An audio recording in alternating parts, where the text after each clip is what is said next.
നമ്മുടെ സംസ്ഥാനത്തെ എല്ലാ ആശുപത്രികളിലും ഇവിടെ ഉൾപ്പെടെ പാറശാലയിലും ഇവിടെയും ഇപ്പോൾ ചെറിയ കീഴുമൊക്കെ കിഫ്ബിയിലൂടെയാണ് പണം അനുവദിച്ചിട്ട് നമ്മൾ പുതിയ ബ്ലോക്കുകൾ പണിയുന്നത്. അതിൽ ചില ആശുപത്രികളിൽ ഇപ്പോൾ ഞാൻ കഴിഞ്ഞ ദിവസം ആലത്തൂർ പുതിയ ബ്ലോക്ക് ഉദ്ഘാടനം ചെയ്തിട്ടാണ് വന്നത്. അപ്പോൾ ചില ആശുപത്രികളിൽ ചില സാങ്കേതിക കാരണങ്ങളാൽ അങ്ങനെ തടസ്സപ്പെട്ടു പോയ 1-2 ആശുപത്രികളിൽ ഒന്നാണ് ജനറൽ ആശുപത്രി. അതെ, തീർച്ചയായിട്ടും അതെ. അപ്പോൾ അതുകൊണ്ട് ഇപ്പോൾ അതിൻ്റെ ടെൻഡർ നടപടികളായിട്ടുണ്ട്. ഒരുപാട് തടസ്സങ്ങൾ അതിലുണ്ടായിരുന്നു. പക്ഷെ സമാന്തരമായി ഇപ്പോൾ രാജ്യത്താദ്യമായിട്ട് കോർണിയ ട്രാൻസ്പ്ലാന്റ് ഇപ്പോൾ അവിടെ നടന്നു. വലിയ തടസ്സം ഉണ്ടായിരുന്നു. ഇതിനൊരു ലൈസൻസ് കിട്ടുന്ന ഒരു ജനറൽ ആശുപത്രിയിൽ കോർണിയ ട്രാൻസ്പ്ലാന്റ് ചെയ്യണോ, നേത്രപടലം ട്രാൻസ്പ്ലാന്റ് ചെയ്യണോ എന്നുള്ള ചോദ്യമൊക്കെ ഉയർന്നു. അപ്പോൾ അങ്ങനെയല്ല, ചികിത്സ വികേന്ദ്രീകരിക്കുകയും കോർണിയ ട്രാൻസ്പ്ലാന്റേഷൻ നടത്തുകയും ചെയ്യുന്ന നിലയിലേക്ക് അപ്പോൾ സമാന്തരമായി ആ പ്രവർത്തനങ്ങൾ നടത്തുന്നുണ്ട്. അടിസ്ഥാന സൗകര്യത്തിൽ ഇപ്പോൾ ടെൻഡർ നടപടികളായാൽ അതും ഇനി മുന്നോട്ട് പോകും. അതിൽ ആദ്യമുണ്ടായ പ്ലാനിലൊക്കെ ചില പ്രശ്നങ്ങൾ ഉണ്ടായിരുന്നു. അതായത് നമ്മൾ ഇത്ര വാർഡുകൾ പൊളിക്കുമ്പോൾ പിന്നീടുള്ള പുതിയ ബ്ലോക്കിൽ ബെഡുകൾ ഇല്ലാതെ വരുന്നൊരു സാഹചര്യം ഉണ്ടായിരുന്നു. അപ്പോൾ നമുക്ക് ബെഡിന്റെ എണ്ണത്തിൽ കുറവുണ്ടാകുന്നു. അപ്പോൾ ഇത്ര കോടി രൂപ സർക്കാർ മുടക്കുമ്പോൾ അതിനനുസരിച്ചിട്ടുള്ള ഫലം കൂടി ജനങ്ങൾക്ക് ലഭിക്കണമല്ലോ. അപ്പോൾ അതുകൊണ്ട് അങ്ങനെയുള്ള ചില കാര്യങ്ങൾ ഇതിന്റെ ഭാഗമായിട്ടുണ്ടായി. അപ്പോൾ ഈ പക്ഷേ ഇപ്പോൾ പാറശാലയിലാണെങ്കിലും ചെറിയ കീഴാണെങ്കിലും നമ്മുടെ മറ്റാശുപത്രി ഇപ്പോൾ തിരുവനന്തപുരം മെഡിക്കൽ കോളേജിന്റെ MLT ബ്ലോക്കൊക്കെ കിഫ്ബിയിലൂടെയാണ് നമ്മളിതെല്ലാം പൂർത്തീകരിച്ചിട്ടുണ്ട് എല്ലാ ജില്ലകളിലും.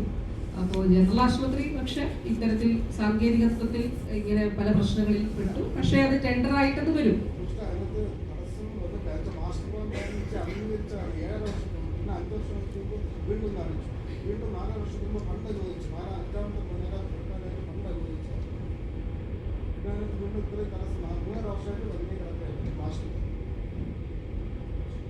അതില് ഞാൻ പറഞ്ഞില്ലേ, ജനറൽ ആശുപത്രിയെ സംബന്ധിച്ചിടത്തോളം അവിടെ വാർഡുകൾ മാറ്റുന്ന വിഷയമുണ്ടായിരുന്നു. പഴയ വാർഡുകളാണ്. പറഞ്ഞത് ശരിയാണ്, പഴയ കെട്ടിടങ്ങളാണ്. ഇപ്പൊ ഞാൻ എല്ലായിടത്തും ആലത്തൂർ പോയത് പഴയൊരു കെട്ടിടം. ഇപ്പൊ കുണ്ട്ര ഉദ്ഘാടനം ചെയ്തത് പഴയൊരു ഓടിട്ട കെട്ടിടമായിരുന്നു ഉണ്ടായിരുന്നു. ഒരു ബോർഡ് മാറ്റി വെച്ചൊരു കെട്ടിടമാണ്. നല്ല ഏജൻസിയാണ്. ഇപ്പൊ താരതമ്യേന നല്ല ഏജൻസി തന്നെയാണ് ജനറൽ ഹൈറ്റ്സ് അല്ലേ അവിടെ. ഇപ്പൊ വാപ്കോസ് ആണ് അത് ചെയ്യുന്നത്. അപ്പോ അവരുടെ തന്നെ ആളുകൾ എനിക്ക് തോന്നുന്നു പിന്നീട് മാറിയിരുന്നു. അതെ, പക്ഷെ ഇപ്പൊ അത് കുഴപ്പമില്ലാതെ നടക്കുന്നുണ്ട്. ടെൻഡറിന്റെ ആ പ്രോസസ് ആയിട്ടുണ്ട്. അത് അവിടെ വരും. ഇപ്പൊ അവിടെ മാത്രം നമ്മുടെ തലസ്ഥാന ഇപ്പൊ ഇവിടെ നോക്കുകയാണെങ്കിൽ നമ്മുടെ ജില്ല നോക്കുകയാണെങ്കിൽ അവിടെയല്ലേ നടക്കാതെ ഉള്ളൂ. ബാക്കി എല്ലായിടത്തും കിഫ്ബിയുടെ പുതിയ കെട്ടിടങ്ങളാണ് ഉദ്ഘാടനം. ചെറിയ കീഴും ഉദ്ഘാടനമാകുന്നു.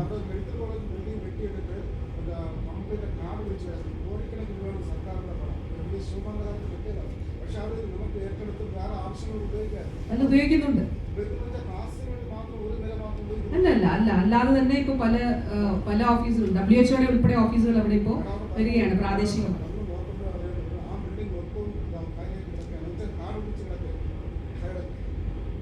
അവിടെ നമ്മുടെ പരിശീലന കേന്ദ്രം പ്രവർത്തിക്കുന്നുണ്ട്. അതുകൂടാതെ ഇപ്പൊ അവിടേക്കാണ് നമ്മുടെ WHO ഉൾപ്പെടെ പ്രാദേശിക ഓഫീസ് അവിടെ.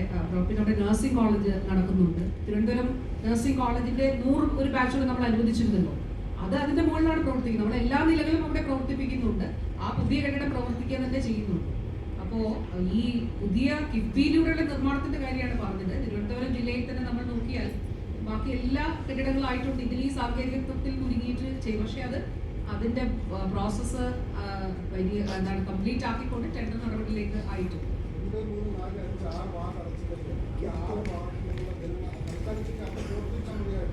നമ്മൾ IP രാത്രിയിലത്തെ ഇത് നോക്കുന്നുണ്ട്. അതായത് ഇപ്പൊ നിലവിലുള്ള ബെഡിൽ എത്ര ഒക്കുപ്പൻസി ഉണ്ടെന്നുള്ള കൃത്യ കണക്ക് നമ്മുടെ കയ്യിലുണ്ട് എല്ലാ ആശുപത്രികളിലും.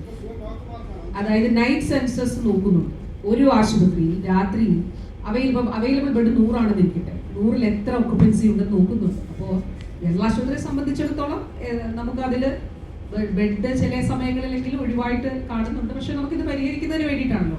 അപ്പോൾ നമുക്ക് പണ്ട് പ്ലാൻ ഫണ്ടിൽ നിന്ന് 5-10 ലക്ഷം രൂപയല്ലേ അനുവദിച്ചുകൊണ്ടിരുന്നത്.